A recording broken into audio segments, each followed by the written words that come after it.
शाम ढल चुकी थी। शहर की भागम भाग अब भी जारी थी। ऊंची इमारतों के बीच एक छोटा सा घर मानो अपनी ही दुनिया में खोया हुआ था। रवि ऑफिस से थका हुआ घर लौटा। दरवाजा खोलकर अंदर कदम रखा। घर में सिखाई छा रही थी। कोई आवाज नहीं थी। रवि को अजीब सी घबराहट होने लगी। मां आज तक कभी भी उसका इंतजार किए बिना खाना नहीं खाती थी। मां, रवि ने आवाज दी, लेकिन जवाब सन्नाटा ही था।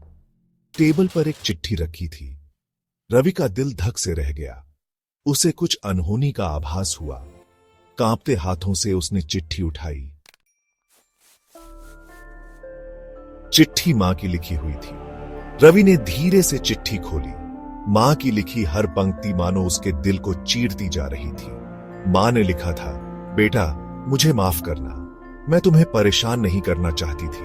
तुम्हारी जिंदगी में मेरी वजह से कोई रुकावट नहीं आनी चाहिए।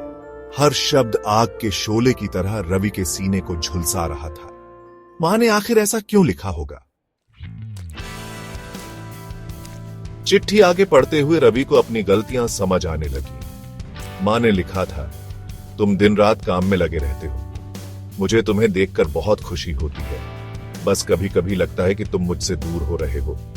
तुम चिंता मत करना, मैं ठीक हूं। गांव जा रही हूं। तुम्हारे मामा जी की तबीयत ठीक नहीं है।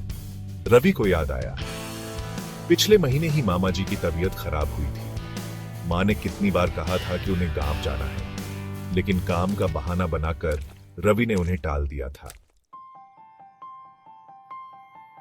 रवि को अब सब समझ आ गया था। मां ने कभी भी उससे कुछ नहीं मांगा था। उसके प्यार और परवाह को रवि ने अनदेखा कर दिया था।